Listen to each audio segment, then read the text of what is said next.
Hello and welcome to Maths by SAS. This is my 7th lesson of D4 chapter number 5 exercise 5E, that is about the application of matrices in real world. In this lesson I will solve question number 9, intermediate level.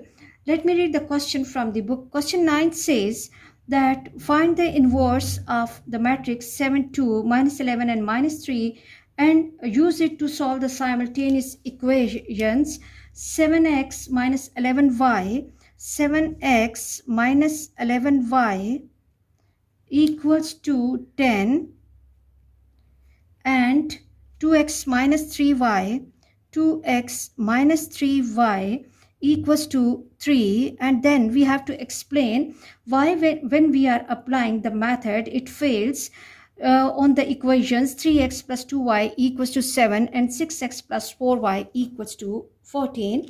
Question has three parts. First of all, we have to find the inverse of this matrix, and we have to use the inverse of this matrix in the solution of the equation 7x minus 11y equals to 10 and 2x minus 3y equals to 3. And then finally we have to decide why the same method is applied on the equations 3x plus 2y equals to 7 and 6x plus 4y equals to 14. The method fails.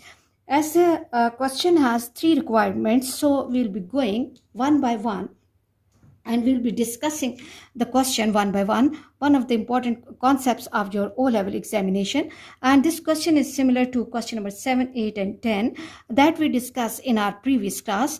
So for all those who are catching us late or those who have missed the previous lesson, they have to watch the lesson, for which I'll give the link in the description box, because lessons of mathematics require the continuous practice and integration of the lesson with the new lesson. So let's move to the solution of the question. So let's give some name to this matrix. Okay, suppose this matrix has a name A equals to 7 2 7 2 and minus 11 and minus 3. Okay, and now we have to find the inverse. Recall the formula for the inverse, that A inverse equals to 1 over determinant of the matrix into adjoint of matrix, adjoint of matrix. Now recall that what we were doing and what is the determinant. Determinant is a real number associated with the square matrix, and in order to get the determinant, first of all I have to make these bars straight. So this is 7 2 minus 11 minus 3, and we have to apply AD minus BC, product of diagonal entries minus product of off diagonal. This is 7 times minus 3, 7 times minus 3 and minus 2 times minus 11, and this is minus 21, and minus multiplied by minus will become positive, and 22, and 22 minus 21 equals to 1, which is not equal to 0. For the system of equations to have the solution, or for the inverse to exist, it's really important that determinant should not be equal to 0. Now coming to adjoint of the matrix. Okay, adjoint of A will be equal to, recall the concept of adjoint, that adjoint can be memorized easily through PS, and P means the places and S means the signs. Places of what? Places of diagonal entries. So I have to write 3 over minus 3 over here and 7 over here, and I have to keep other diagonal entries at the same place. Okay, I have to keep the other diagonal entries at the same place, but I have to change the signs. So this will become positive and it will become negative. So adjoint is done, and then I have to write the values of determinant and adjoint in the A inverse formula, 1 over 1. So I'm not writing it, and I will just be writing A inverse equals to adjoint of A. This is minus 2, no, minus 3, minus 2, 11 and 7. Okay, one requirement of the question is done, that we have computed the answer of A inverse. And the second requirement is that we have to use this system of equations, simultaneous equation, 7x minus 11y equals to 10 and 2x minus 3y equals to 3. Okay, and for this, recall my previous lesson that in order to solve the system of linear equations through matrix method, what we have to do, we have to express the given linear equation in matrix form by writing the coefficient matrix associated with these equations. So here the coefficient of x is 7 and coefficient of y is minus 11, and from the second equation it is 2 and this is minus 3, and then variable matrix x and y will be equal to 10 and 3. Constant matrix. Now if you look at the coefficient matrix, 7, 2, minus 11, minus 3 is the same matrix for which the question was asking us to find the inverse, and its name we are already supposing that it's A. So what I have to do is I have to write it in form of letters. Ax equals to B. In order to find value of x, I have to shift this A matrix to other side, and recall that in matrices division is not possible. When we are shifting one matrix from one side to other side, that matrix will be appearing in form of the inverse, and again we have to see that A is multiplied before x. A is multiplied before x, so inverse will be appearing before B on the other side.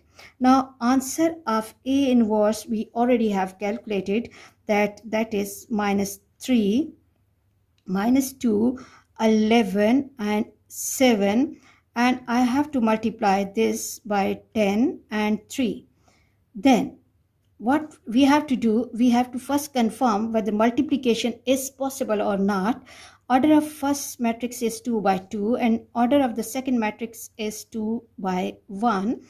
Columns of first matrix are equal to the rows of second, so we can multiply these two matrices, or the product is possible, product of the matrices is possible, and multiplication of matrices apply RC rule.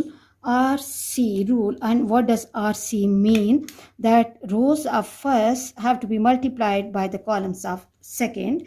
So let me apply RC rule here, and this is 10 times 3 minus 3 multiplied by 10 plus 11 times 3. Here in the beginning we have 3 and here at the end we have 3. Okay, then with the first row, first column is done, then I have to move to the second row of first matrix. Minus 2 multiplied by 10 plus 7 multiplied by 3. This will take the form minus 30 plus 33 and minus 20 plus 21,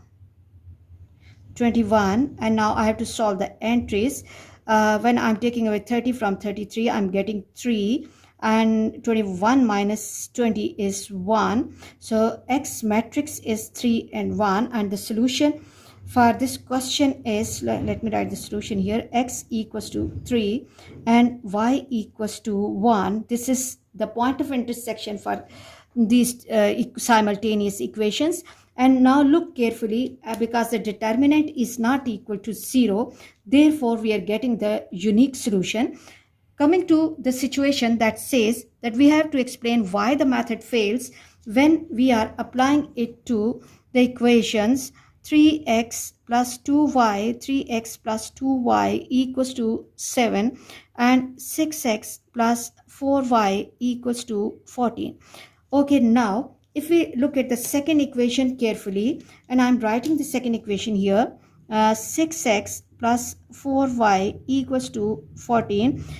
When we are extracting, pulling out 2 from the second equation will take the form 3 times 6 plus 2y equals to 14. Shift 2 to other side, and the second equation will take the form 3x plus 2y equals to 7. Now if we look at equation 1, and this equation let it be 3, which is the simplified form of equation number 2. We can see that equation 1 and 2 or equation 1 and 3 are not two different equations. They are actually the same equations. When we will be plotting the graph for such equations, we do not need to plot two equations. We will just be plotting actually one equation, and in this case we will have the multiple solutions, no unique solutions. So the system fails because the lines are identical. Lines are identical. Okay, I hope you are clear that how we are deciding that we'll be getting the single solution, no solution, or we will be getting identical lines, because this lesson is not useful over here in D4, but it's really important for D2, chapter number 2, where we are plotting the lines and we are deciding that what type of solution we'll be getting. Please always integrate your lesson with the previous lesson so that learning becomes perfect. I hope you are clear about today's lesson. For next difficulty level, please catch me in the next class. Watch my lessons, like, share and subscribe the channel, and press bell icon to get the notification of every lesson in time. Thank you very much.